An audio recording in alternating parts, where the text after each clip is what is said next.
பைபிள்ல தேவனோடு கூட நடந்தவர்களில் சிலரை பற்றி பார்க்க போறோம். நோவா உலகம் உங்களை எள்ளி நகைத்து சந்தேகப்பட்டாலும் விசுவாசத்தில் நிலைத்திருக்க வேண்டும் என்பதை காட்டுகிறார். ஆபிரகாம் கர்த்தரின் வாக்குத்தத்தம் ஒரு நாளும் தோற்காது என்பதை நமக்கு நினைவுபடுத்துகிறார். மோசே எல்லா வழிகளும் அடைக்கப்பட்டாலும் கர்த்தர் நமக்கு புதிய வழியை உண்டு பண்ணுவார் என்பதை காட்டுகிறார். யோசேப்பு மற்றவர்கள் தீமைக்காக நினைத்ததை கர்த்தர் நன்மையாக மாற்ற முடியும் என்பதை நமக்கு உணர்த்துகிறார்.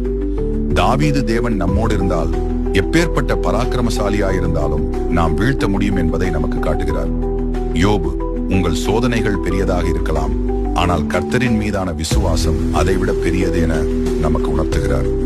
எலியா, சில நேரங்களில் தேவன் பதில் தராமல் அமைதியாயிருந்தாலும் அவர் நம்முடனே இருக்கிறார் என்பதை நமக்கு நினைவுபடுத்துகிறார். பேதுரு, நீ சில நேரங்களில் நம்பிக்கையில் தவறினாலும் கர்த்தரின் கிருபை உன்னை மீண்டும் எழுப்பிடும் என்பதை நமக்கு நினைவுபடுத்துகிறார். பவுல், உங்கள் கடந்த காலம் உங்களை தீர்மானிக்காது, தேவனின் கிருபை உங்களை புதிதாக உருவாக்கும் என்பதை நமக்கு காட்டுகிறார். உங்க பாஸ்ட்ல என்ன இருந்தாலும் பரவாயில்ல, காட்ஸ் கிரேஸ்ல நீங்கள் யாராக போறீர்கள் என்பதுதான் முக்கியம். காமெண்ட்ல கிரேஸ் செஞ்சட்மேன்னு எழுதுங்க. மற்றவர்களும் ஆசீர்வதிக்கப்பட இதை அனுப்புங்க. கர்த்தர் மீதான உங்கள் விசுவாசத்தை கற்று அதிகரிக்க விரும்பினால் எங்கள் வேதாகம கல்லூரியில் அனுதின வகுப்புகளாகவோ தொலைதூர வகுப்புகளாகவோ சேர்ந்து பயனடையுங்கள்.